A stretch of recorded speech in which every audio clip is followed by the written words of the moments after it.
You can now follow me on all my social media platforms to find out who my latest guest will be.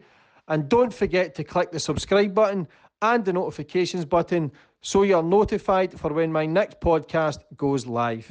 When did you start getting the violent mindset where you wanted to kill people, stab people? He's in the back of the boot and they think they've killed him and he's still alive because he's making a bang. And he runs over with a knife and he starts sticking the knife in and it's making like a sound like that. And I just remember my hairs on my head that just stand up. I just remember feeling this like rush. And I thought, oh yeah, I want to kill people. I thought I still had the knife in my hand, and because I had the handle. And I remember coming back round, and you know when you see horror on someone's face and they're just pale white, like you know when you got that colour you get where you're going to have a fight when your face goes pale. And they were all I just come round and they were just like, all in horror. And they were like, we're going to get life. I went, shut up man. They went, you stabbed him in his head. And I went, I haven't, man. And the knife wasn't there. And they went, we're going to go to jail for life. And I was like, why? Where did I stab him? They were like, you've stabbed him in his head, mate, all the way through. I was like, did I? I was like, yeah. I said, I promise you that one day before I die, I'll kill a police officer. And I realised the hurt I'd done, the bad I'd done.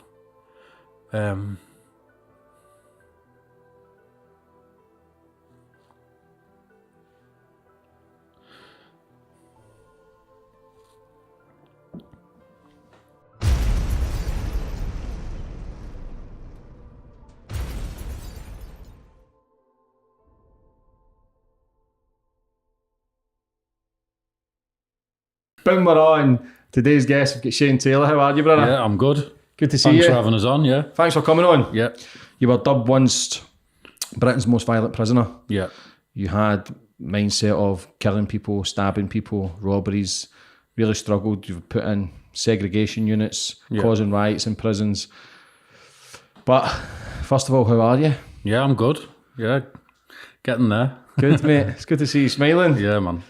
Life good at the moment? Yeah, there's obviously little bits and bobs what bother me, but just I'll learn from them, help me grow. And then you've got your book here, Shane. Yeah. The true story of one of Britain's most dangerous prisoners. Where can people buy this book? We'll plug it straight away. Probably on Amazon or eBay at the minute, yeah. Perfect. And the DVD? And the DVD, yeah. Good man, get it. I've just actually got into it and actually watched your documentary last night as well. Mad story. Yeah. But we'll get into about it, brother. Yeah. Where you grew up and how it all began? Yeah, so I was born in Middlesbrough and my mum had to flee from my dad and move into County Durham, Peterlee. And then I got brought up there. And I just sort of like, I don't know, when you don't feel like you fit in with everybody. And my mum was married into another family. And so like, you're not part, are you really? I know it might not make sense, but I just felt like the black sheep of everybody. Just never fitted in, never felt loved. And then sort of went down the route of finding a couple of friends who I fitted in with. And in the early 90s in the northeast of England, it was huge for joyriding, pinching cars, get the helicopter out, have 20 cars behind you and get chasers, hanging out the windows and that, and all the estate would cheer you on. And that's what we did all the time. And you know, because we were so young at the time though, we only used to be able to pinch metros, mini metros, because we couldn't snap them, because they were too strong for us. So we'd just fly about in little metros and take chases and start burgling houses and just, we become what the police call an opportunist thief.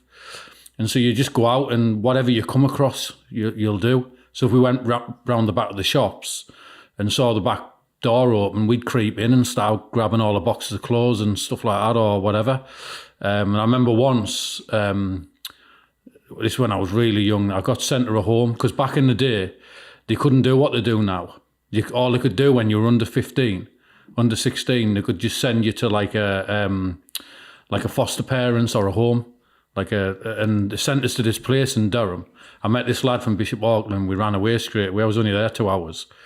And when we went to these shops, we went round the back and it was closing time. They were all closing. The pizza shop, the back door was open. And we looked on the side and had this big, the old purses you get, the old handbag things will open up like outwards, like to the side. And we're like arguing, you go and get it, you go. And it took about 5 minutes and one of us went in, grabbed it, ran round the corner, opened it up. And it was about 10 grand rolled up. They must have just emptied the safe or something. It was about 10 grand, or 12-year-old I was. You know what I mean? So you can imagine how much I was buzzing. And then I'd just been bragging that I was the best twacker and all that. I'd never drove a car at the time, but I was bragging because I used to hang about with all the lads who did. And he was like, oh, we'll go and buy a car. And my heart sank. I thought, oh, no, I can't even drive. And then I remember one of my mates saying to me, because I used to like jerk, and if I was pulling off and stall the car, and I remember my mate saying, just put the rev right down, just let the clutch off fast and you'll just spin off. So I just did that, and every corner I come to, I was doing that though. Decided to go through to Middlesbrough to see my auntie and ended up taking a big massive chase all down the wrong way of the motorway and everything. And that was at the age of 12. So you can imagine the stuff we like used to get up to. Yeah, that was the start of it. No, that was not. That was just the start. The start of it was a phone box in the swimming baths, and we saw it was open a little bit, the box where the money goes into, and it was full to brim with pound coins. So we went and got like a screwdriver thing and popped it open, took all the money, got caught, cried our eyes out, and like, oh please don't ring the police, and he let us go. And that was the start of... What were you like at school, Shane? I was a little... I haven't been diagnosed as being dyslexic or anything, but every time the teachers would sit down and try to teach me in any way they could, my mind wouldn't register it. And it just would not register. They would try all different ways. And I remember once, the teachers, and back in the 90s, it's different now, because we've got all sorts of stuff and what they recognise and that. But at the time, the teacher was trying to tell me something and teach me something, and I couldn't I couldn't get it. And one day he went, well, all the others can do it. Are you thick? And all this class laughed at me. And at that point, I was scared that I'd be laughed at like that again. So when I couldn't do any of my work, I would jump up and instead of being in that position where the teacher's going to say something to laugh at me so the class can laugh at me, I remember I would pick up a chair and just bounce it off the wall, or I'd pick up a chair and chase the teacher. And it was my fear of being made a joke out of and laughed at. So instead of that, I would rather just play up in the class. And so I just played up. I got expelled from every school. And then I ended up going to a boarding school called Elmore Hall. And it's designed for naughty kids, basically. And I went there and I was expelled. At the end of that, I was getting the lads down to pinch the teachers' cars and everything, man. And the teachers knew, and they were coming to me and saying, oh, do you know such and such from Peterlee? I was like, yeah, I do. He was like, you've sent them down to pinch my car, haven't you? And I was like, no, I don't know what you're on about. And I was just ruthless like that in that sense. What do you think made you into that character at such a young age? Was it your dad not being there, or how was your mum upbringing with you? My mum's upbringing was more like... if you run in the house when you're a kid and you're scared to death because someone's bigger than you, and you used to think if they're bigger or older, the harder. And my mum's one of them who'd give you a clip across the head, chuck you back out and tell you to go and fight back. You know, as a kid, if you don't want to fight back, you're scared. You don't want to fight back, do you? So I become a bit like, I wouldn't tell my parents, because I knew if I went in and said such and such had hit me, they'd be dragging me around and telling me that I have to hit them back. And I was scared to at the time, so I just kept everything to myself. And then just went through obviously feeling left out, my parents being a little bit rough, and not in the bad way, like a bit rough as in get out there and fight back, stuff like that. But the biggest thing for me is being bullied. So I used to always get picked on, chased home from school. I had carrot ginger hair at the time, freckles all over. I was just soft, skinny, and they would just everyone took liberties out of me. And then I remember once in school, stood on my own, and this lad come over with the group of lads, were like, oh, you can come play with us. And I was proper buzzing, because I went over on the play yard, and when I went up them, they're all circled around me, and one of them just went whack and just punched me in my nose, popped my nose open, and I just ran off screaming. And so that was what I was going through all the time. And what do you do with that as a kid? You're not feeling like you're part of the family, not feeling like you're left out. Just felt like I never fitted in. Wasn't loved, wasn't liked, even though I was loved, but didn't feel like I was. Yeah, an outsider. Yeah, just didn't feel loved at all. When did you start getting the violent mindset where you wanted to kill people, stab people, and you started getting a buzz for it? How did that start? It started off with me just becoming a big game, having my first fight back at about 15, maybe a little bit older. And people started giving me attention then, like talking to me, and I heard you had a blah, blah, blah. And I was like, oh, yeah, people are looking at me now. And then so I was just getting game a little bit. And then I started to become mentally ill. And so I started to watch a film called Goodfellas. And there's a bit in Goodfellas where he's in the back of the boot, and they think they've killed him and he's still alive because he's making a bang. And he runs over with a knife and he starts sticking the knife in, and it's making like a sound like that. And I just remember my hairs on my head, I just stand up. I just remember feeling this like rush. And I thought, oh yeah, I want to kill people. And so I used to, this has got to be mental health, I think, because I would sit and we put that scene on over and over again and just watch it. Then my mates would come in and I'd be like, watch this, watch it. Oh, can you see it? Did you see it go in? And they'd be like, sat there like, all right then, Shane, it's been like 50 times now, do you know what I mean? We go out. And then I would just start daydreaming, like I'd think, I want to kill people and that, I want to be... See, I had a twisted mindset of a gangster. So to me, a gangster's then the ones in the background nobody knows about. They're not in it for a reputation. They've probably got millions and millions of pounds in the bank, and they really could get you shot like that if they had to. I thought being a gangster was something like when you watch a Tupac film, do you know what I mean? Where you drive down with your big chain on, or you know what I mean, and people just feed you. I couldn't organise a tea party. No, I couldn't. Honestly, I couldn't. But I just had this mindset that if everyone feeds you, it means you're a gangster. But it's not true. You're just an idiot. And that's what I was, an absolute idiot, locked in this imaginary world of like, I'm a gangster because everyone fears me. People look at me and think I'm hard, or think, why not hard but crazy. And I'll just... That's where it started, just watching bad films to try and get a bit of power, being bullied, to then try to get fear. So when was the first time you felt that people were scared of you? When did you get that feeling that, okay, this is what I want to do, is drill fear into people? It was after I stabbed a man in the head. So I was in Hartlepool and there's a man with a big reputation. And a lot of people fear him to this day. And in fact, I think he's doing a life sentence now. And he's well known for like running around everyone's fees and walks in Pickdale's houses, takes the drugs that don't say a thing to him. Absolute psycho. He's been in and out of jail for stabbing people up all his life. In fact, he'd just getting out of prison because someone wouldn't serve him in the shop. So he walked out the shop, got them big things what you do the corn with, like the Grim Reaper things, went in one of them, put it through his head, and got 7 or 8 years just because he wouldn't serve him. And that's how nuts he was. And me and him come across each other, and you know, we'll not talk about how or whatever, but we come across each other in the town centre in Hartlepool. Brought it to a total standstill.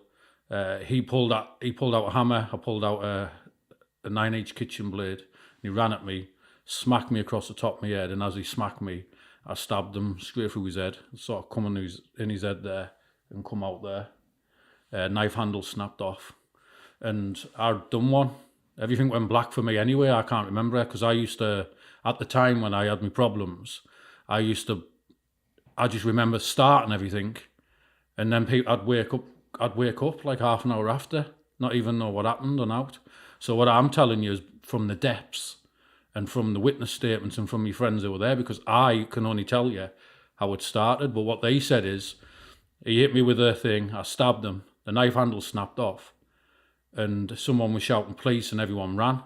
But I come round a mile away from the scene, and I thought I still had the knife in my hand, and because I had the handle, and I remember coming back round, and you know when you see horror on someone's face and they're just pale white, like you know when you got that colour you get where you're going to have a fight when your face goes pale, and they were all I just come round and they were just like all in horror, and they were like, we're going to get life. I went, shut up man. They went, you stabbed him in his head, and I went, I haven't man, and the knife wasn't there. And they went, we're going to go to jail for life. And I was like, why? Where did I stab him? They were like, you've stabbed him in his head, mate, all the way through. I was like, did I? I was like, yeah, buzzing. Because that's what I wanted to do. So I was like, oh, yeah, Howie, let's go before the police come. And they were just in hysterics. Their lives were over and I was buzzing. So you blacked out at that moment with stabbing someone in the head, and then once you came round, you got an adrenaline kick, as if to say, you've done it. Buzzing, yeah. What was that feeling once can you remember putting a knife in his head? Not on that one I can't, but when I stabbed a different person, I felt it all. I felt it go in, I felt it come out, I felt the feeling. The feeling to me was like being on drugs, like being on ecstasy. It was, and it was more, not the going in, it was when it was coming out. So when I stabbed him, the second person I stabbed, it sort of like went in his chest, in here, straight through. But when I pulled it out, it was like a feeling, like a, and actually I remember it in my mind's eye now, like it was yesterday, because I remember I even saw the knife go in. But because there was no blood, this is what I struggle. I don't know why this happened, but I'd stabbed him, the knife went in, pulled the knife out, and then he was like, there was no blood. And I was questioning, I went to stab him again, so I thought I missed. I thought I must have went under his arm or something. I saw it go in though, but there was no blood. And then I was stood there, I went to do it again, and all of a sudden he just sort of went faint and just dropped back. And then there was more blood than I can imagine. It was just like a tap. It's almost like I just had a tap on. It was just coming down the steps, just flowing down. And I thought, yeah, I've got him now. And I knew. And then two lads jumped off the steps and they basically pulled out these knives, but they were just like little pocket knives like that. You know what I mean? I had a big 9-inch kitchen blade and I was in the middle. So every time I was trying to get him, he was trying to stab me. And then every time I was going to him, so it's like a standoff. And then because he was coming forward, I don't know where he's learned this from, but he was sort of leant forward and plunging in with me with his head forward. And I thought, I'll pretend to get him. He's going to come forward. Then I'll swing round and I'll get him in his temple. I'll get him in his head. And so I did that. So I went to get him and I just swung with all my might. Totally swung. And he just got back and it just slipped past him. And he went, sack that. He said, Howie, to his mate. He said, he means business, him. And they both walked off. And everyone ran in front of us because I was saying, I want to kill you. I want you more than I want him now. You pulled a weapon on me. Because it used to get me mad. If someone pulls a weapon on me, I want to kill him now. You have the guts and the, nearly swore there, you have the guts and the audacity to, or whatever however you pronounce it, to come at me with a knife and try and do that. I'm coming for you. And and everyone was like, just go, Shane. I was shouting, you're all going to die, you know. Just totally mentally ill, you know. You're going to die. I was they'd pushed me over the other side of the road and halfway down another street, and I was still saying, I'm coming to kill yous all and all that. How old were you, Shane? At that point, flipping heck, young as, I can't remember. Do you know what? Because of, all I know is my life. I don't know my ages. I can give you a guesstimate, talking about 18, 19, something like that, I don't know. So a boy, man. Yeah. Kid. But becoming mentally ill. Did you make yourself mentally ill, or were you already battling from ages of 7, 8, 9, 10, or was it once you got your teenage years, being bullied, being vulnerable, is that what made you snap to be a psycho, basically? I guess there's things in my life, but when I look back on it, is that part of mental health when I was feeling like because people did love me, but not feeling like I fitted in. You're rejected. And feeling like that all the time, is that a part of mental health, what was just ready to grow? Because if you've got people who love you, you've got your mum and dad, you're in a nice home, you're not being abused or everything's right for you. So why are you feeling like that? So you could say, because I'm not a psychiatrist, you could say that was part of something to boil off. Yeah, but I do think as a lot of the bullying, people taking the mick out of me and just stuff like that was a snapping point. Definitely. Because I do remember when I had my first proper fight, and I do remember like I got to this point where I just thought, I'm sick of this. I've had enough of this. And I remember making this little thing in my head as well, which I didn't think was going to come true at the time. And I made a pact in my head, and I thought, one day, no one's going to pick on me again. Everyone's going to fear me. And I didn't think nothing of that, but I used to keep repeating it. And then there was a point before I got game where the people who used to pick on me, and like when you're saying people used to pick on me, I'm like 12, 13, 14. They're like 18, 19, 20 odd year old, using you to get through the little windows and that for them, and just scoring a grand or two, and they giving you 50 quid and you're buzzing because you're only a kid, but they ripped you off and mugged you off, really. Well, I used to, after so long, I remember being sat in his house, and there was two of the lads who used to pick on me all the time, and one of them jumped up and said, "Hey, I'll punch your head in." I went, "Go on then." I said, "Go on." I said, "Remember, when I get older, I'm coming back." And he was like, "What do you mean?" I said, "Just remember, I'm not going to forget this moment. You won't do it again when I get a bit older." And the other lad went, "He means it, mate. He means it." And he didn't do nothing to me. Well, that was like little things. And I just used to start like remembering, I'm coming back. And I used to just think that. This was before I really went on a one. But I used to think like that. And then someone would do anything to me, I'd just say, "Well, I'm older, I'm going to come back for you." And that's what I used to do. What was the first time you got to jail, Shane? Oh, I was, you might not believe this, but I was 14 or 15, and I was the first person in the northeast of England to get Section 53'd. What's that? I think it's that, or it might have changed, but a Section 53 is when you're under the age. The judge only has a power to give you a certain sentence, so it has to be short, 2 year or a year and a half or something like that. If you get Section 53 as a young offender, it'll be changed now. This is in the 90s. That gives them the power to sentence you over 2 years. And when I was 14 or 15, I got sentenced to a 3-year sentence in Aycliffe Secure Unit. And that was because, I haven't even mentioned this, I was burgling a house and I was carrying a knife, a 9-inch kitchen blade, and the police started chasing us. And the policeman set me up. I got in the back garden and he caught me and he searched me and he found the knife on me and he took the knife off me and he made a statement saying that he had to restrain me. I pulled the knife out and tried to stab him. So I was like, just another hit, another more rubbish. So when I was on the interview, I was only a kid and I didn't realise what I was saying. But when I was on the interview, he said, "Why did you try to stab the officer?" I said, "I didn't." He said, "You did." I said, "I didn't try to stab him." I said, "But I wish I did now." That's what I said. And they looked at each other. They went, "You don't mean that." I said, "Oh, I do." And I said, "Now I hate the police for what you've just done." I was only a kid. I said, "I promise you that one day before I die, I'll kill a police officer." It was almost like when people did things to me, I couldn't let it go. If it takes 5 years, 10 years, 20 years, 25 years, I could be a 90-year-old man, still doesn't stop me being able to do that. So I used to think, I can't let it go. And if people wrong me, especially set me up, I become hateful, not only to that person, but to their profession. You know what I mean? You set me up now, I hate the police, I want to kill one of you before I die. And this is what I was saying to them. They were going, "You don't mean that." I was going, "I mean every word I've just said." And so I didn't realise they'll have been wrote all that down. That'll have been put somewhere, as in like keep an eye on who he's going to end up being. What was it like being in prison for the first time? First time was scary. So I was in Aycliffe Secure Unit. Then from that, I ran away purposely so I could go to Deobald prison.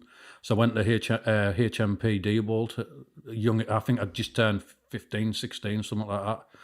And I was petrified at first, absolutely petrified. And then when I went on the wing, I heard a voice, and it was like a lad I know from Pete Lee. And then I realised there was about 30 lads who I knew from on the out.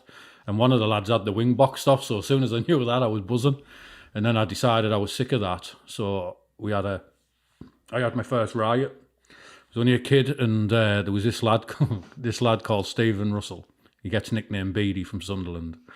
And he's like that at the time, skinny as a rake. And we went round the wing, "You up for a riot?" And they were like, most of the wing were like, "Yeah, we're up for it," no, thinking we weren't going to. Well, Beady, he was like, "Yeah, I am." And he was the only game one who followed through. But it's funny, and the reason why I'm laughing is you'll understand by the story. So I walked over to the pool table, and the woman officer was playing pool, and I got all the pool balls, put them all. She went, "What you doing?" I went, "This is the lad's pool table. What you doing on this? Get off." She went, "No." So I got me jumper, put all the pool balls in, and started flinging them at the screws, started flinging them at the telly, everything, flinging them all over. All the officers have come, the riot bell's gone off. Little beady come running over, grabbed hold of the pool cue, ripped his top off, took his top off, and he went with the pool cue. Went, I'm an animal, and tried to break the pool cue over his leg, and he couldn't break it. He's going, and in the end, he just started swinging it and stuff. And that was my first ever riot with Little Beady, and then I got shipped out to a prison called Moulins, HMP Moulins. No, I went to Wetherby. When I was in Wetherby, I ended up there. They were nice with me. And then one day the officer come, and I said, I'm on servery. I should be getting £12 canteen. I said, there's only £2 there. I said, are you taking the PISS out of me? And he went, oh, go behind your cell. And he had I'd just filled a cup up with boiling hot water, and I tried to fling it at him, and he jumped out the way. Went behind my door, barricaded myself up, took my clothes off, put her all over, and just started smashing the cell up and waiting for the mufti gate to come. And then I got shipped to Moulins. Then I got out. So my prison sentences at that time, from 15 onwards, was like North Allerton, HMP North Allerton, Dearbolt, Wetherby, Moulins. And that was the prisons I'd been in at that time. Still young as well. Very to be in young, as many prisons. So when did you get a sentence when you stabbed that kid in the head? Yeah, that was my last sentence. Mm-hmm. So I was in and out all the time, remand, couple of months back out. But each time I was going to prison, I was getting more gamer. And then I ended up, basically, it led to me being in a home house. I went to North Allerton. It was ruthless in there. Can you not remember the Bradford riots years ago? The race Bradford riots. Not sure. It'll be all over the news, but that happened. So loads of like Asian people and Yorkshire people came into the prison, but because there was loads of them, they started feeling like, oh, we're all together, we can take over, whatever. And I wasn't even bothered. I didn't even play pool either. So get this on you, didn't even play pool, but people knew what I was like, and they came and got into my head. And they were coming over. It was like, look at them over there. I think they run the jail because they haven't got the guts to do it themselves. They come to someone like me and get my head going. And I was like, and let them think. As long as they don't come to me, I don't care. And then they were like, yeah, look at them. No, that was our pool table. All the North East lads used to be on there, Shane. What, we're letting them do that? And I got into my head. I went, right, leave it with me. I'll sort it out. So I just walked over. Said, hey, you guys look at that pool cue.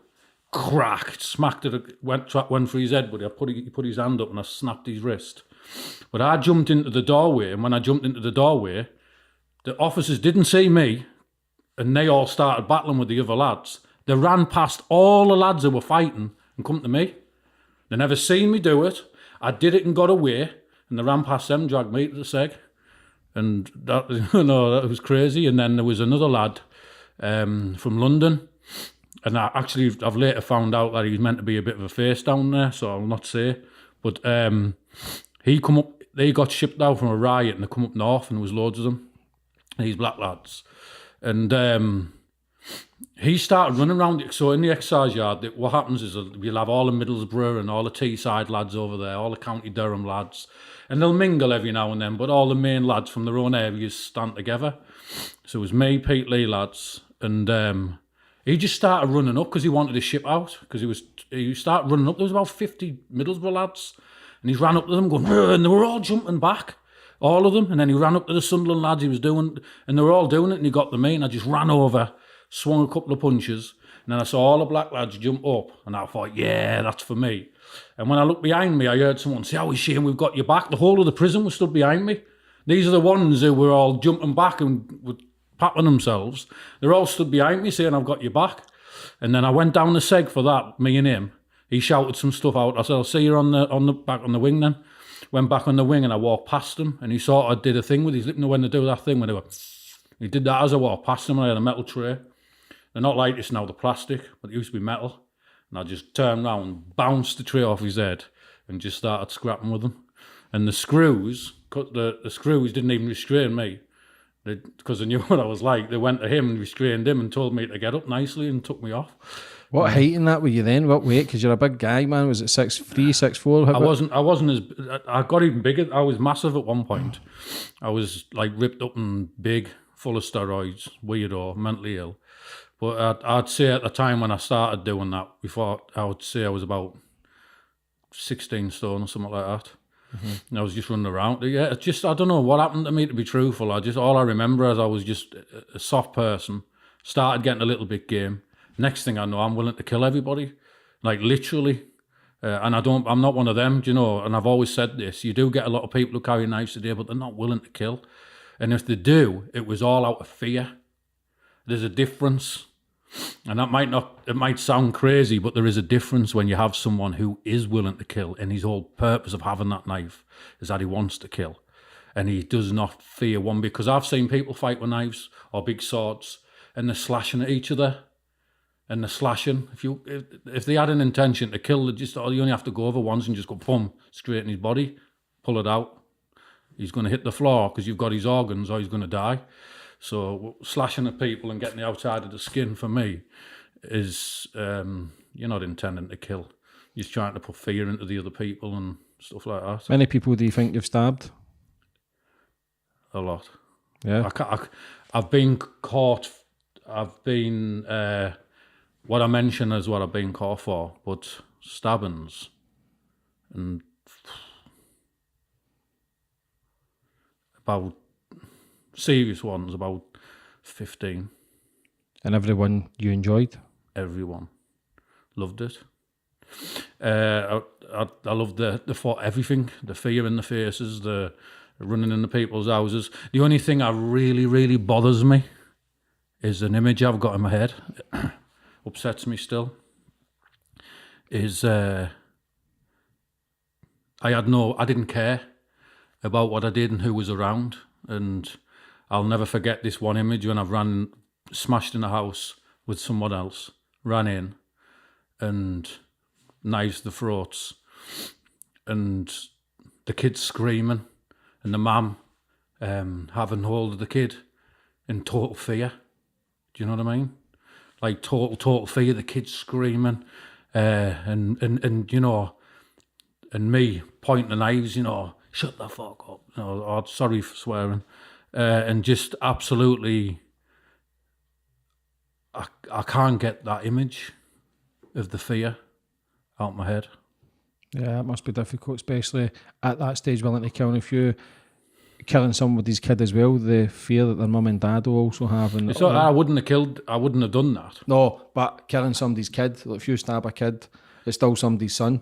Oh yeah, oh sorry, for as the in parents. like, I'm not meaning stab like, the kid or the right, parent. yeah. So, and that kid or parent, have you ever came across that kid that you've done that to? Because that trauma could potentially affect them their whole life. I've done it so many times I don't even how can I explain. Half the time the people you're doing that to, you don't even know who they are. And it's a matter of trying to be careful anyway. Why were you doing it? It's a matter of... Was it were you taxing people? A lot of the times it was me just doing it because I was trying to get a reputation. But when you're a bit nuts, it's a bit like a fighter. When you get someone who's rock hard, the local criminals love them. You know what I mean? Bit of money on the side, go and sort him out for us. But then when you've got nutcases and people who are off it themselves, they want to find the people who are even more off it than them to deal with them for them as well. So it's a bit like that. So sometimes on the odd now and then, people will come and say, yeah, you're going to sort him out for us. Or even if it was just a close friend who I would have done it for now anyway.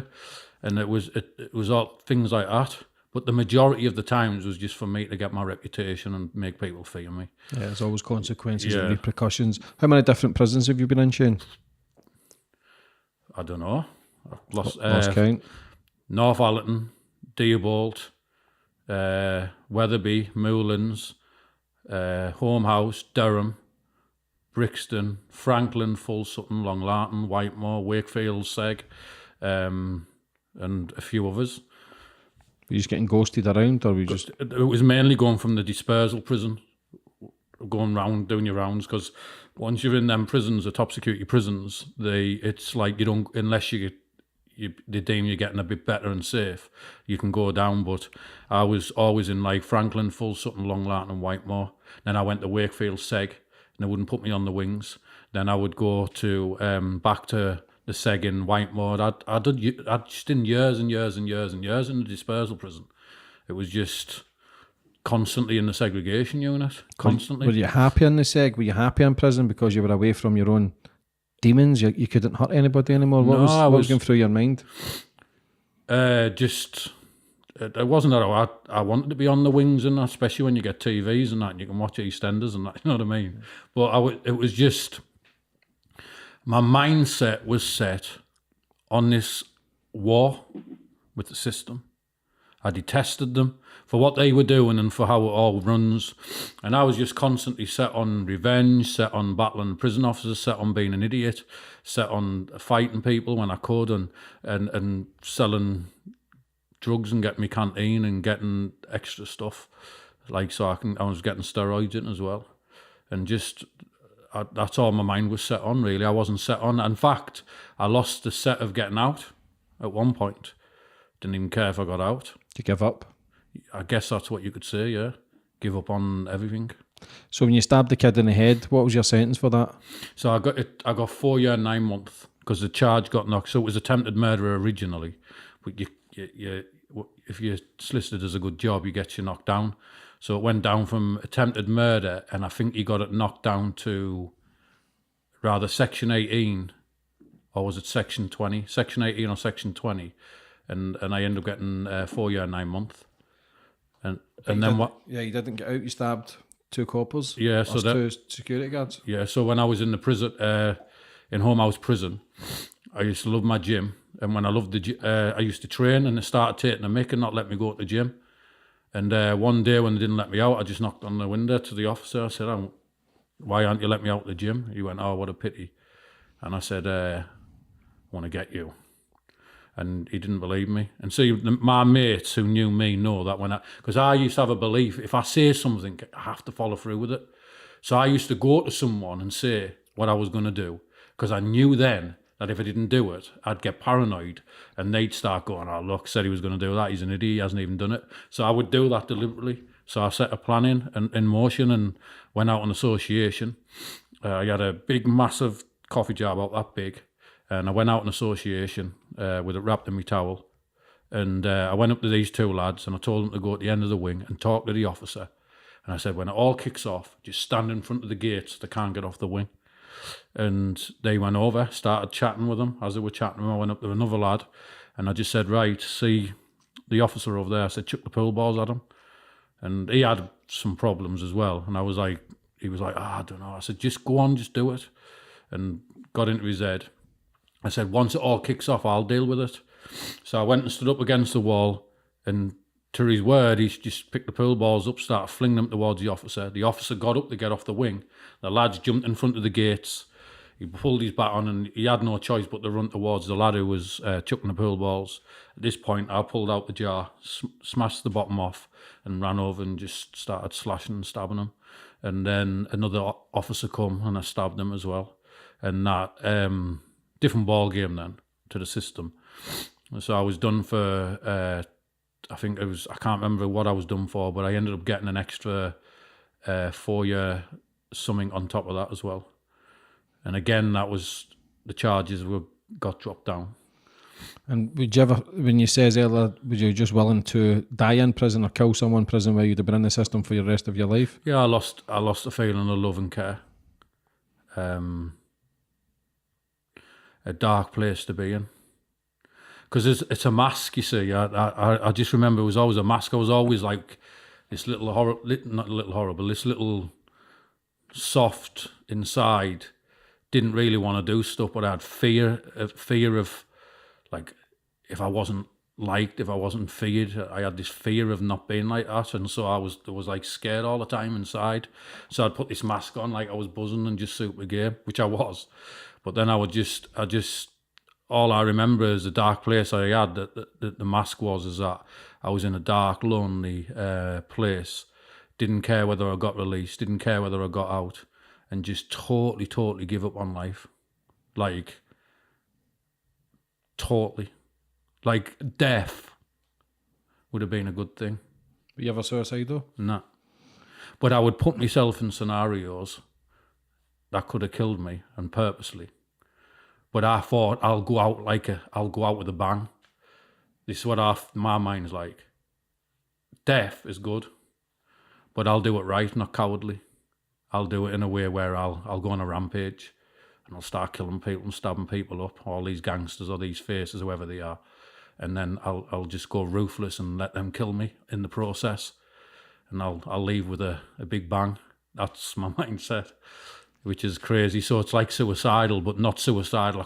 I couldn't try and kill myself because I used to, again, fear. If I did that to myself, then died like that, then people would be like, see, he's an idiot, he's a coward. And so I wanted to go out in a crazy way, in that way. So if someone stabbed me and killed me, it would have been a good thing for me at the time. And it wouldn't have meant it would have been it would have settled what was in there. So how does the prison system, because the prison system's treated like shit anyway, but to then stab two prison guards, how are you treated then in the system? Totally different ballgame. What did it do? Brutality. Did it beat Setting you up all the time. Constant. It was just, you've got to be sane to, you've got to rather be sane or strong, because my mindset is strong. See, I've got this mindset right now. I went through 5 years of, on a daily basis, brutality, setups, winding me up. And when he's saying brutality, I'm talking 6 or 7 prison officers in riot gear running in your cell with ballies on so you can't recognise who they are if you ever come across them again, and beating you and beating you and beating you, and handcuffing you, then beating you and beating you, choking you. You know, when they get your neck, and just as you think you're going to die and your body goes into a panic, letting go to let you have a breath, and then doing it again, and doing that for an hour or something while you're handcuffed up, and doing stuff like that. And at the end, you're still there going, come on, is that all you've got? You can't break me, because the system tries to break you when you're ruthless. They try and break you down, and then they come back and try and build you back up. But what happens is there's some people, they get so full of hate when you're trying to break them down that's it, they're lost. I didn't even care if I got out at that point. I was, especially in Frankland, HMP Frankland. I ended up in the CSC cells and that in there, just battling them constantly. I just did not care. And I was that bad in Frankland that even when I went out on an adjudication, the governor and the judge was stood in riot gear and stuff. And I went, what you got them on for? They were like, in case you attack us. I was like, would I do a thing like that? It was just a battle. Constant battle. Like one of the situations was, I used to go through a process. I'd stand on the back wall or lie on the floor. If I lied on the floor, I used to lie on the floor with my legs totally straight, with my hands up like that, or they wouldn't open the door. And then they would like, the door would slam open, bit of intimidation, slam it as hard as they could. And it would and then they'd put the shield into the doorway. Then they would slowly walk in, then shield onto me.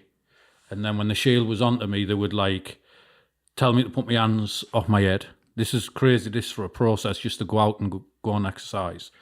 And then a man with riot gear on that side, a man with riot gear on that side, they would search me down. Then they'd all get behind them. Then they'd pick the shield up, walk back to the door slowly. Then they would tell me to get up slowly with my hands on my head, so I'd have to bring my knees in, get up. And then I'd have to walk backwards to the door. And then once I touched the shield, they would step back so I could step out the doorway, touch the shield again. They'd tell me to go to the side, slam me up against the door. Again, same process, 2 riot gear people, one on each side, search me down. And then they would sort of walk off me. And with about 6 or 7 officers behind that shield, slowly walking backwards. And I'd have to walk backwards like that all the way. It would take me about 10, 15 minutes, maybe more, just to go around the corner on the exercise yard. And then they started handcuffing me. So they would handcuff me, because I would still go off it. Then they would handcuff me with my hands behind my back. And you know when you like, put you forward with your head and put the hands through you? So they would have one on that side, man with the riot shield, riot officers there, and one behind with riot officers and riot shields. And any chance I got, I would try and get them. Kick off. And once, I've never mentioned this, just to show you my mentality, there was one officer who was always in the front, but he would smirk. No, behind all them, not let them know, but he'd be stood at the front, be going like that to me, goading me and stuff. And then one day I just bicked my hair, because he had big baldy hair, like really shiny, you know, one of them ones. And I bicked all my hair off and made it shiny so I looked like him. And he come to the door, because I pressed my buzzer. I waited till he was on and I could hear his voice. I pressed the buzzer and he come down to the door and he opened the flap. And he went, hey, what have you done that with your hair for? And I smashed my face into the door window, popped my nose open. I went, because I like to look like me victims before I kill them. Like that. And then he just went white. And I said, don't go, because he went to go. I said, don't go. I said, come here, just listen to what I'm going to say to you. And he was like, what? I said, see you, what you're doing to me. I said, have your fun now. I said, but one day when I get out, I said, I want to come, I want to get you, I want to get your wife, I want to get your kids. I said, I want to get fishing wire, I want to stitch the mouths together and the eyes together. And while you're watching, I want to pat you and I want to make you watch you. So I was saying, because of what they were doing to me, they were brutalising me and doing stuff to me. And I was thinking, I'll get you back. And I was saying to him, I'm going to make you watch. And while you're watching, you're going to know it's because of you why this is happening and all that stuff in my head. And then I sent a psychiatrist for us. And then I had the psychiatrist come and I was like, didn't say a thing. I don't know what you're on about. And no, just a constant battle between them. And they're just as bad as you, though. That's the thing. That, you know, they're just, not all of them, but majority of them, they stick together. If one of the officers attacked you, they'd all make a statement to say that you attacked the officer, so they're all on the same side. And even if that officer's not doing the dodgy stuff to you, he's soon on his side if he had to make a statement. He's soon write a statement to say to protect them. So it's just them against you kind of thing. What was it like speaking to a psychiatrist for the first time? Oh, I've spoken to them most of my life. I don't know, I got sectioned off when I was younger. I went in the open bit, they sectioned me off for a bit, and I got restrained once off them, and then they come and put me in a section, the security unit. It was called St. Luke's at the time, and they put me in there because they said that I had unnormal strength, because there was about 5 bodybuilders all trying to pin me down, and they couldn't. It took them ages, and you had to get a needle and inject me with a needle, and then I woke up 3 days after or something drunk. Lost 3 days of my life. Did you ever have visitors, friends come up and visit you, family? Family and that would come and visit me. But again, in prison, what you learn is you don't have many friends. You know, you go to prison, no one writes, or they'll write for a couple of months, and then when after they've wrote for a couple of months, they forget about you. Or maybe just when you've got a couple of months left, suddenly everybody starts writing to you again, telling you the problems and who, you know what I mean? You don't have friends. The only people who stick with you is your family. Your close family, like your mum, your dad, people like that. But friends, none of them wrote. They did when I first went in, but then they soon stopped. Yeah. How was it for your ma to come up and see her boy just becoming like the devil, just to want to kill and visualising killing people and hurting people till he either dies or just becomes caged up like an animal the rest of his life? How hard is that? As a parent now, I just can't imagine what my mama went through. It'll be in constant worry. She's told me she used to sit. But one thing I remember her saying is every Christmas when I used to be in jail, because when you're in jail, you think it's just you're bothering. It's me in jail. I'm doing the sentence. You don't think about people outside. And she said to me, every Christmas I used to go upstairs and I'd be crying. And I'd say, crying what for? She said, because you were in jail and you weren't here and I wanted you here and stuff like that. And that bothered me. And then another time, when I got out this time when I was changed and stuff, I was out about a year and I was stood talking to my stepdad and stuff. And I said, do you think I've changed? And he went, oh, you've changed. And I said, why? Tell me, how do you think I've changed? And he just looked at me. He went, I'm not scared of you anymore. And I just was like, you were scared of me?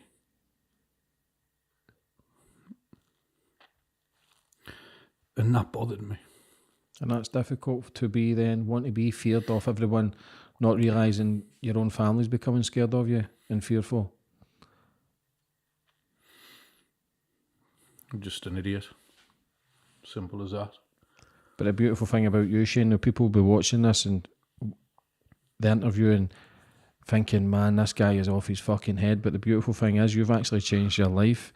You've actually became a good man. You've actually regret your sins and regret what you've done in life, and you're trying to make amends and do good, which is a beautiful thing, brother. That we'll touch on that now. What was that moment then for you to then want to change, to be a killer, to want to kill people, security, not caring who you hurt, when really you're actually hurting yourself? But what was the day that you wanted to change and realised that you were mentally ill? I was in Parkhurst prison, and I started getting involved in selling heroin with some people, from a person from Gateshead and another person.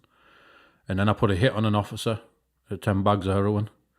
And it was a bit of a setup, but in that time while I was doing all that, this Christian come up to me called Robert Bull or Ronald Bull, and he started trying to preach Jesus to me and stuff like that, and I just went, get away from me, you plonker.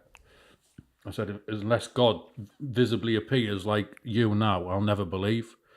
But he would just go on, and then one day he said something, and I just didn't forget it, and it was because I was confused. And he said to me, we were talking, and he got my attention, he was pointing at his heart, and he said, I've been in prison for years and years, I'm never going to get out, he's a lifer. And he pointed at his chest, he said, but I'm free. Now, my logic at the time, you're in prison, you're in a prison cell, you're never getting out again. How are you free? Now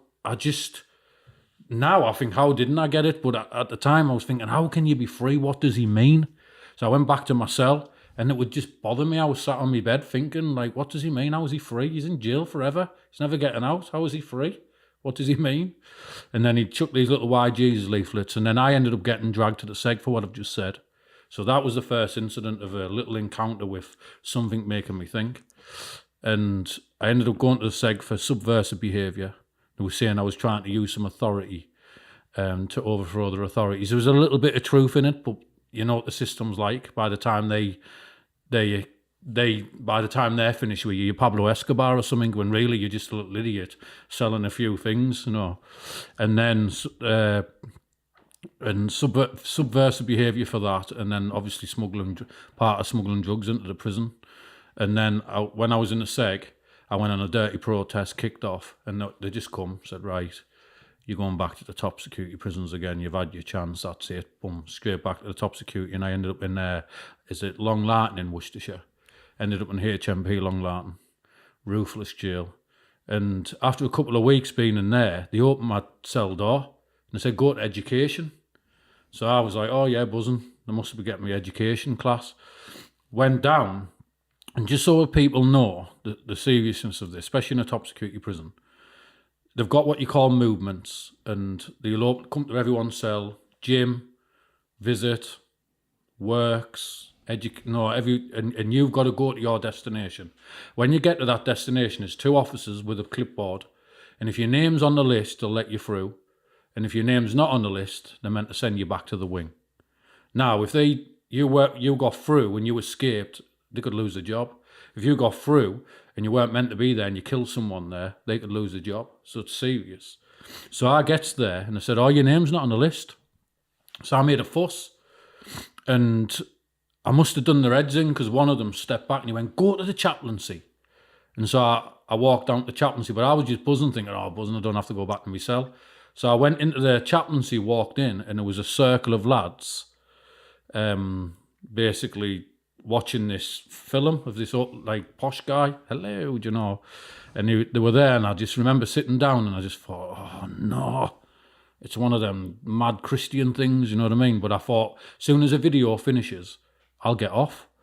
So it finished, and before I could do anything, the little Christian woman was like, oh, are you meant to be here, blah, blah, blah. She said, your name's not on the list. So I said, oh, I'll go back. And as I went to go back, one of the lads leaned in and he went, you get free biscuits and gatos and that. And I was like, oh, miss, can you put my name down, please? Strawberry gatos and chocolate biscuits and stuff in prison was like gold dust. So I wasn't going to turn that option down. So I kept going on for that reason. And I would go on this Christian course, and I would argue and debate with them, and you're all a load of nutters, you know. It's like an alpha course, it's called. A lot of inmates, prisoners are becoming Christian through it. And I was just like, oh, that's nuts. And just to go back a little bit, you know, when we talk about coincidences, my cell door gets opened, but my name wasn't on the list. When I got to the other end, I was meant to be sent back to the wing, but they let me through. And someone pointed out to me, think of it like this, Shane, where did you go and say that your name was down on the list for? I said, education. Where did the prison officer guide you to? When he stepped back, he said, go to the chaplaincy. Why? Why open my cell door when I'm not on a list? Why let me through when I'm not on the list? And why would an officer who's not a Christian send me to the chaplaincy? And I just see that as like, what, you know, people say coincidence, but there's many there, isn't there? Yeah. And then when I went in, And I just remember going on all the time. They had this day what they dedicated to the Holy Spirit. And when they dedicate to the Holy Spirit, they basically like just pray for you and stuff, and things can happen or not. Nothing happened to me. I was for, load of rubbish. All liars, man, you know. And then I'm making a cup of coffee, and this chaplain, Eddie Baker, just come walking to the side of me. He said, I've never done this in all the years I've worked here, but God has just told me to tell you to come here this afternoon on your own. My motive, get out my cell, get some biscuits and some coffee. Yeah, all right, I'll come over. Goes to my cell, comes, the officers go out for the break, they come back after 2 hours, and then they open everyone up to go back to education, chaplaincy and whatever. Opened my door and said, chaplaincy. So I went back down and found him, and he took me into chaplaincy bit, and he got 2 chairs like this. He said, right, I'm going to say some verses out of the Bible. He said something about no one's righteous, not one. We all fall short of the glory of God. And another one about Jesus dying on the cross for your sins, and explained the Bible a bit. And then he just said, pray. And I just remember thinking, what do I pray? What do I say? And he just said, from your heart, pray. And I just remember saying to myself, God, if you're real, do something. Do something, because, no, if you're real, please come into my life. And I said other stuff. And I stopped praying, and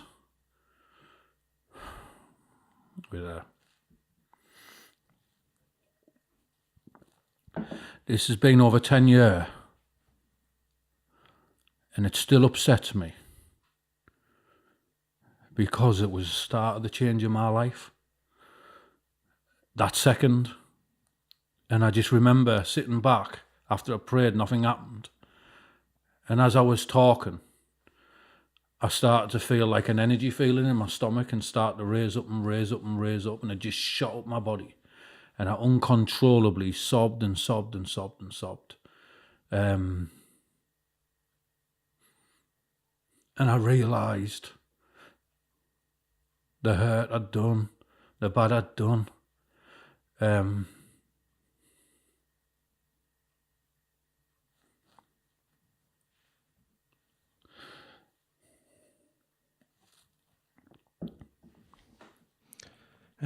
from all that, do you think that was a release, Shane, from you being a scared kid, knowing that you were doing wrong, but then wanting fear, to then that day has been a release of getting a better understanding of yourself, and then understanding the pain? Because there is always that effect where your conscience becomes clearer.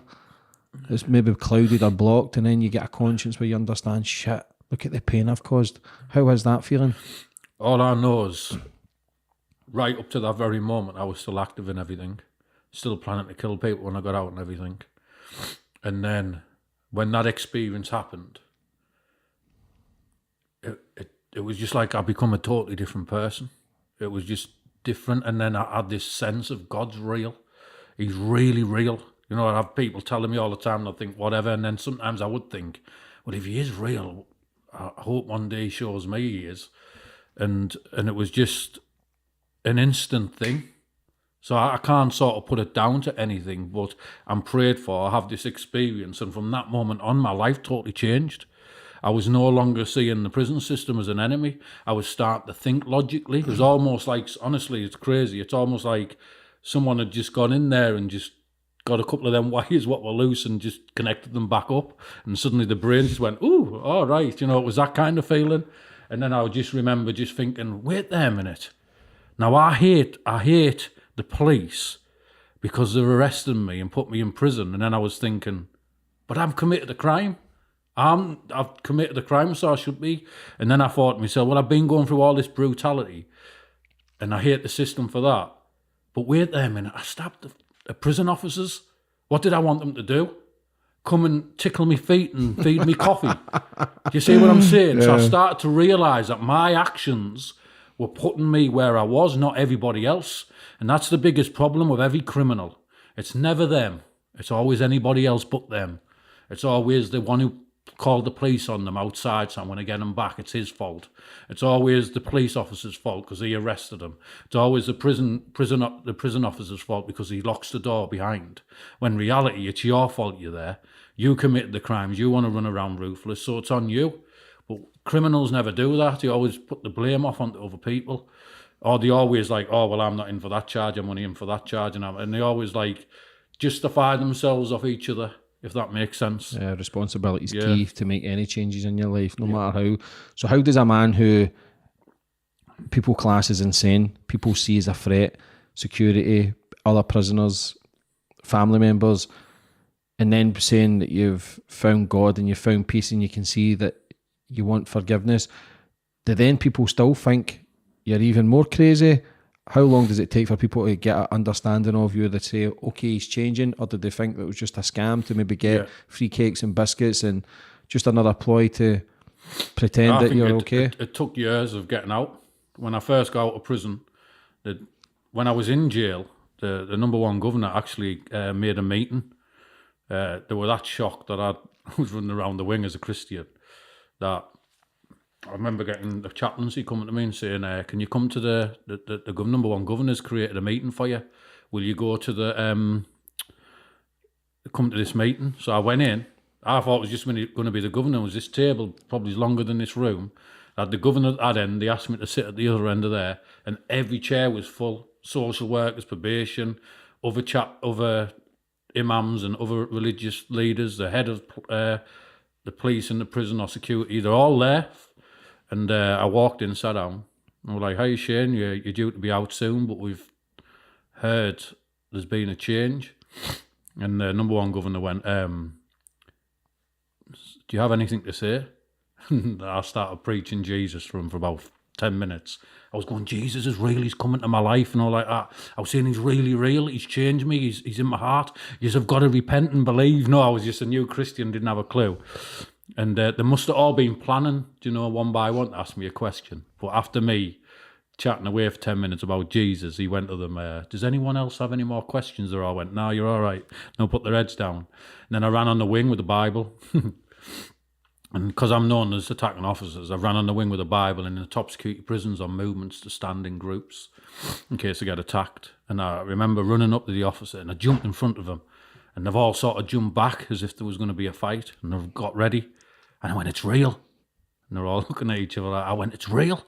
And they went, what's real? I went, Jesus Christ, he's real. And they all just split up and walked off and all left us. And it just... I can't even begin to even explain. How do you humanly explain what happened to me? It's impossible. I can't explain it myself. All I'm saying, I was just this weirdo. I had this experience, and it's instantly changed me. And I was out within a year. Everyone was saying, it's a blag. I'll be back in jail. And as the time went on, over the years, the longer I was out and the longer people were saying it was real, that's when people started to come to me. Like my mates and that were like, he's off his head. And then 5 or 6 years down the line, they're all starting to come to me. I'm really struggling. This Jesus you're on about. How did he come into your life, And it's like, all right. And I just found over time, you've got to prove yourself. And that's what it's about. Yeah, you can't expect us to come out and within 2 minutes everyone's like, oh great, yeah, he's changed, come on, we'll all trust you. I think as time went on and the years went on, people started to realise he's not playing, because he's not going to be doing it 4 or 5 years down the line. Now it's been nearly 13, 14 years. It was 2007 I got out, and I'd become a Christian about a year or so before then. So you're talking 13 years, I don't know, something like that. Mm. And so as the time goes on, I think it was and what I was doing. So the lad I stabbed there, every time I went into this area, I'd just never see him. He'd disappear. And one day I saw somebody who I knew, and I walked up to him in the club. I said, can you go and tell such and such that this is real? I'm sorry for what I did to him, and it's real, I'm not playing. He went, do you mean it? I went, yeah. Funny enough, he left the pub. Within 5-10 minutes, them two walk in, and he walks in. Sits down at the table in the pub, and I sat down and I held my hand out and I said, I'm sorry for what I've done.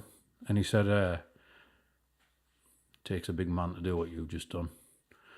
And he got up and walked off. And then, so I was doing stuff like that to people, which was making people think, whoa. And then the prison officer, again, I started working in the prison in home house, the actual prison where I stabbed the prison officers, crazy or what. And he was, the officer I was with picked the phone up, rang someone, and the door knocked, and they opened the door, and it was the officer I stabbed. And he come in, and I just said, look, mate, I said, I'm sorry for what I've done. I said, I really regret what I've done. Will you forgive me? And he just held his hand out, and he said, I forgive you. Yeah. How's that feeling to people who you've potentially nearly killed, to then saying they forgive you? Does that give you a bit of peace of mind? That it gives me a peace of mind, definitely, but and I do forgive myself. When I'm crying here, this isn't because I don't forgive myself and I'm feeling like I'm not forgiven. It's more of a just having remorse and feeling, realising what I've done. And as I'm talking, the images come into my head, and so I know what I've done. I realise the things I've done, and all I'm going to say is, this is just the tip of the iceberg. What I'm telling you is what I'm comfortable to reveal, then nothing. And so I think, when you're talking about stabbing someone in the head and people go, ooh, I think definitely can't tell you the other stuff, because if that's enough, I just reveal what I need to reveal in my life. And I know that when God came into my life, if he gave me at that point, and I'm forgiven, and I reveal what I choose to reveal, and that's it, really, kind of thing. Do you get any medication or anything now, Shane? No, I never have. I've never took it. Did they diagnose you with anything? Yeah, I don't know if I've said. Yeah, I was diagnosed. Wait, I've had a few different ones because you seem to get different ones. But at the time, I was diagnosed with paranoid delusions, psychopathic tendencies, and split personality disorder. I was diagnosed with them three things, and I'll tell you where that comes from. The psychopathic tendencies and the paranoid delusions were, if me and you were walking down the street and you disrespected me, I would then see people around the area, and if they laughed, and they'll only be laughing amongst themselves talking, in my head, I'd be thinking they're laughing because he mugged me off and I never did anything about it. So there's the paranoid delusions. They would get worse. See, everyone's laughing at you, Shane. They think you're a mug. They think you're an idiot. You're going to have to deal with him. He bumped into you like that and you didn't do anything about it. Oh, they're laughing. Look at them. Did you hear them laughing there? Then that would turn into psychopathic tendencies. I would then start plotting the deaths. Start plotting to kill on, stab them up, and it wouldn't go out of my head, and it would get worse. The longer I leave it, the worse it gets. And then I would just think crazy stuff. How I'm going to kill them. I'll do this and do that, and start looking in books of how to get away with murders and all this stuff. Like crazy stuff. Yeah. And my mind would just go off down that route, and I'd literally daydream daily, like how I'm going to kill them. It wouldn't go out of my head. And it's in the sense of like a matter of just the worse it gets, the more I want to do it. And it's horrible. So when people are battling mental health and a lot of people self-harm, they're getting a release. When you're battling these mental thoughts, your self-harm was taking revenge out on other people. Yeah. And you would get a release. Yeah. That's the best way to put it. That would give me relief and release me, because it was almost like it's just pressure. I'd give myself like pressure in my brain. So if I leave things, I'd come to a point where I'd stop leaving things, because I knew that if I left it, so I would deal with it on the spot, because I knew I would suffer if I didn't. And it's like now, even as a Christian, now I don't fear people. I fear my response to people. And I know I'm a Christian, but I'm human. And I 100% of change, and it would take something drastic to get me to go down another route. But that's the reality, you know. How is that then when you start changing your life? You've made the reputation that people fear you, but the damage you've done, are you ever fearful that there will be a revenge? Because you have went to the other side? No, I don't fear people. Like I say, it doesn't matter. If people want to do that, they do it. There's nothing I can do about that. I just hope and pray for their sake, because this is how I look at it. It's them who's damaging themselves even more. So if I've hurt them, who's winning if I'm still bothering them? And so the message would be really for people is don't let it bother you. And if they're revenging, it's only going to affect them in the end. I can't do nothing about what other people think or do. I can try and give remorse, and if I see them, I can try and shake their hands, I can try and do whatever. But yes, I do sometimes have it in the back of my mind. What if someone does this? What if they plot that? What if this happens? And so it doesn't make me edgy, but it does enter my head a little bit sometimes, yeah. Yeah, it can play tricks in your mind, because you still get the old thoughts process. You maybe watch a certain film or hear a certain song where it can trigger certain emotions from. My biggest battle is pride, overthinking things, and like if someone's mugged me off, I still struggle. Obviously, I can overcome with it, but I'm still a human being. Just because I'm a Christian, people think you suddenly become this super holy person with no struggles. No, I still have the struggles, but God helps me to cope with them, and I can overcome them. But someone can do something to me, and 2 months down the line, I can still be thinking about it in my head, when the other person's totally forgot about it on the same day. So that I still have battles in there, but I know how to cope with them now, and I know how to deal with them thoughts, and not thoughts, with them situations. So how do you deal with it, Shane, if you still get old emotions and feelings do you still get those feelings that you want to kill or stab? I don't get the feelings that I want to kill people and stuff like that, but I worry. I have a worry in my head, like if people come and it's on me. You know, like you're saying, what if people come back and revenge, and let's just say 10 people turn up at my front door. How I respond to that is what I worry about. And I know what I'm like, but when I've got you, I know that I can let things go, and I know that it would take something huge but to set me off. But you don't know. You can never know what's around the corner. When it comes to your family and needing to protect your family and stuff like that, how would you respond and what would you do? And I'm not fearful of anybody. Let me tell you that right now. And I don't mean that there's no fear in there. I have one fear what keeps me right now, and it's God. If you take God away from my life, I have no fear. God's become that control for me. I fear God. And so when I overthink things and think, oh, I'll do this, I'll do that, I have this fear that I know what happened to me in the prison. You know, people can say what they want, but I know God's real, I know He come. So because I know that, I have a fear of, getting it wrong, in the sense of going down the wrong route. So it keeps me on track at the minute. But do I wander off in my mind and think, sack this, I'm sick of people, I'm sick of this, people think I'm a mug, I'll show them. Do I have them thoughts at times? Definitely, 100%. I do get them thoughts, and I do struggle with them still. You're human. I think everybody gets those crazy thoughts of people getting pissed off, people hating their boss or hating an enemy, and they'll get a thought, well, fucking kill them, I'll put them there or whatever.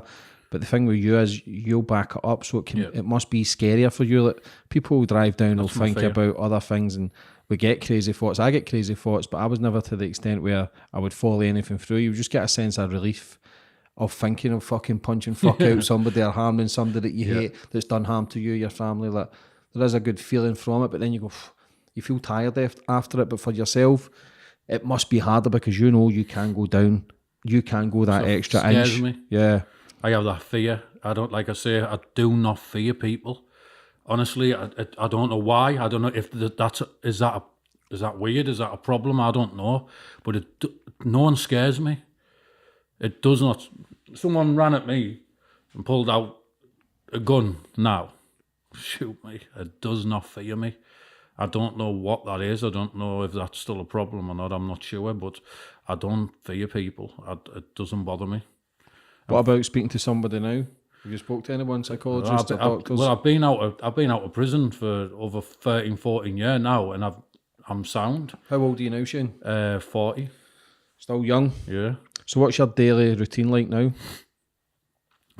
Get up, school run with 5 kids, come back, start training again, go jogging, and then chill out, watch the telly, and then have to pick my wife up, and then do the school run again, then go and pick the wife up, and that's my daily run. Where do you go now forward for the future now that you've been out 13, 14 years? You've got a successful book out as well. What's your plans for the future, Shane? I've learned not to plan my life out because you don't know what's around the corner. That sounds crazy, but I just take everything as it comes now. Like all that, it just come my way. I don't go out. I don't care about money. I don't get no money from that. Why? Because I don't care. It's not about that for me. I know what happened to me. I know where I was in life, and I was a scumbag, and I was in a dark place, and I was lost in a life what I thought I could never get out of. And when I was in prison, I used to always think, when I get out, this is it. This is going to be the time. And I really genuinely meant it. When I get a job, I'm going to do this. And then you get out, and after a couple of months, you're with your old friends, back to jail again, sat there, what have I done? And it's just a cycle, and you don't know how to get out of it. And 2 messages is, no matter where you are in life, you can change. And the second one is, God is 100% real. He came into my life, and I'm telling you now, he changed my life for the good. And I know, and I almost have this like desperation in me sometimes. Now, when you want to just get people to say, listen, it's real. Just believe me, because you're going to die one day. And then all the times you've laughed and joked, and it's too late. And it's like that kind of a feeling for me. And I just want that message out. You don't have to go down that route of crime. And I don't care about money to get that. You don't need money to get that message out. Someone else is obviously making a bit of money out of it, but I don't want any. I'm not bothered. I don't care. I've had a few people on that's been in prison, and same as people who's had addictions, they've turned to Christ and it's changed their life. I'm open for everyone to do what they want, as long as they're not harming anyone. If you're focusing your energy onto something, it's changing your life for the better, for the man that you were, then so be it, man. Go for it. For anybody that's maybe in the prison system right now, that's maybe too proud and think, what's this Bible bashing shit, but they're maybe scared or they can't get out of their method of thinking of hate and violence and pain, what advice would you give for them, Shane? I'd say just learn how to just get away from that life, because I'll tell you one thing I've realised, and this is the biggest message. See your friends who you think you've got, they're not real. I'm telling you, I know they might say this, they might say they've got your back, but it's not real.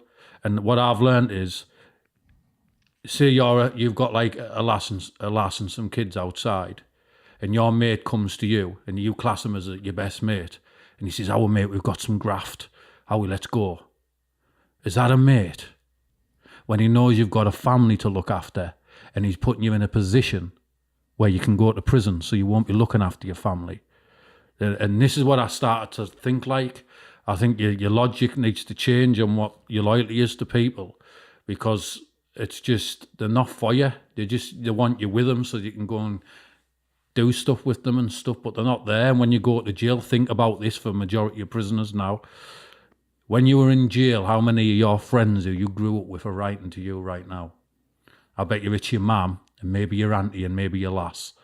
But how many of all your friends who you used to hang about with, how many of them writing to you right now? Not many. And I can tell you that now, because they don't care. You're in jail, out of sight, out of mind. And you go in jail because you're trying to impress them. You want to impress everyone on the estate, you're a criminal.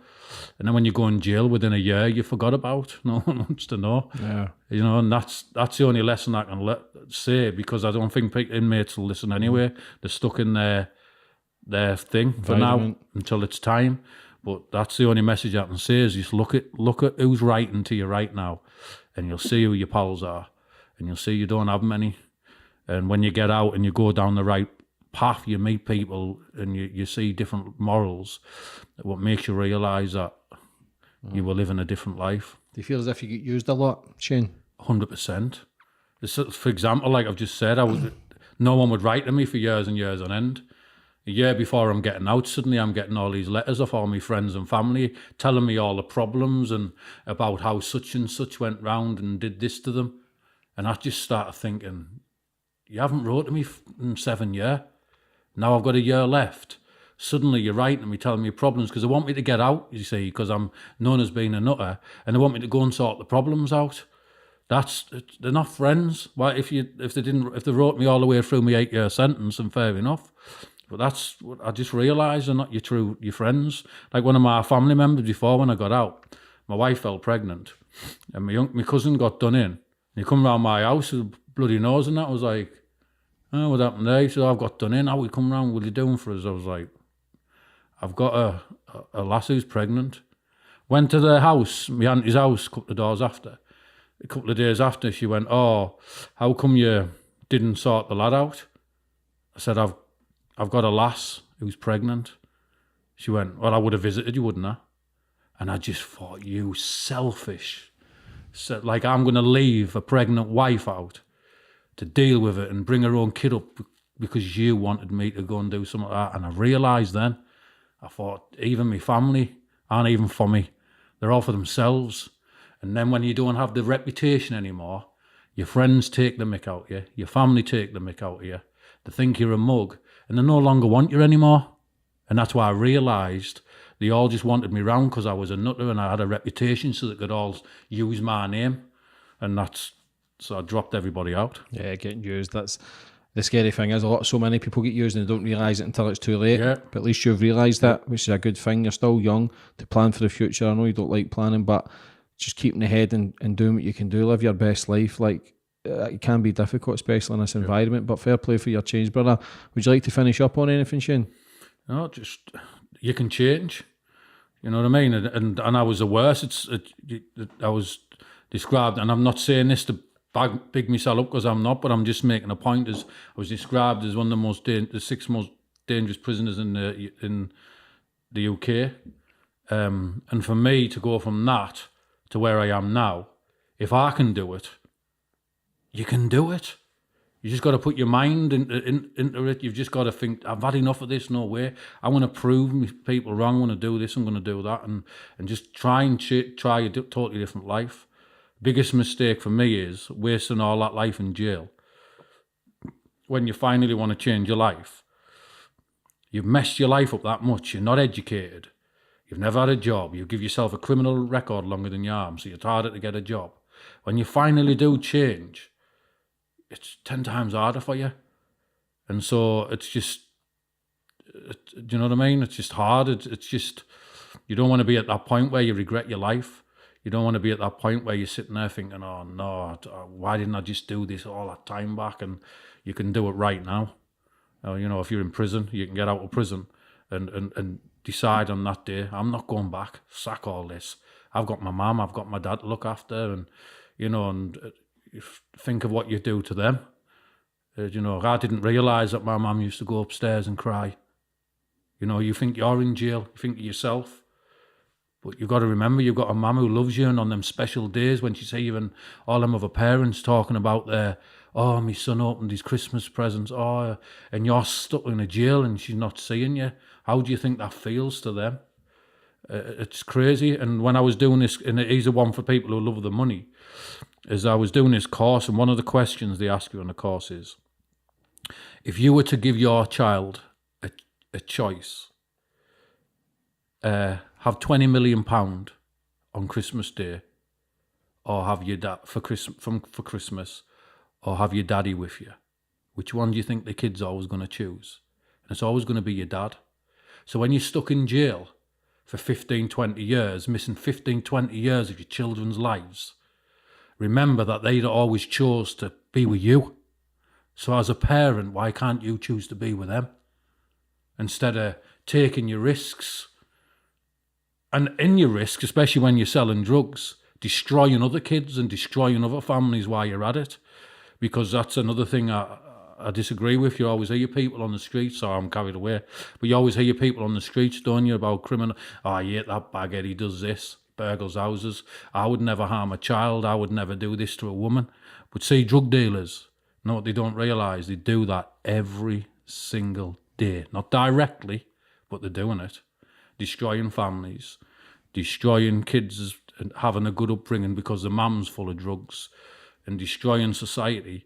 But it's okay because I'm not directly doing it, but your actions are causing that. So you're hating bagheads because they're going around burgling, and you call them scumbags, yet they're bagheads because you were putting that gear on the street to make them bagheads in the first place. And that's what, anyway. But that's deluded mind thinking as well, where you've got that mindset where you're ready to kill. Like drug dealers have got that mindset where they're just willing to make money, thinking they want to provide for their family, not realising the destruction they're causing behind the scenes. It's just that some people wake up, like every drug dealer I've ever knew, people that were active, they never get anywhere. Yeah, and that's just facts. I've spoke to the biggest drug lords on the planet, some guys, and they'll tell you the same. They end up fucking skint.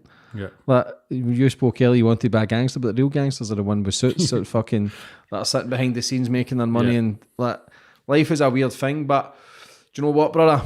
For coming on today and telling your story, Shane, I thoroughly enjoyed it, and I look forward to seeing what you do for the future. Yeah, thank you. God bless you, brother. All right, God bless.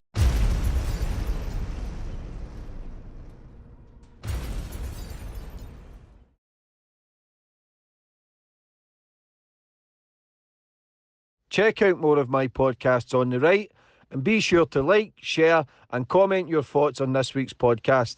Thank you.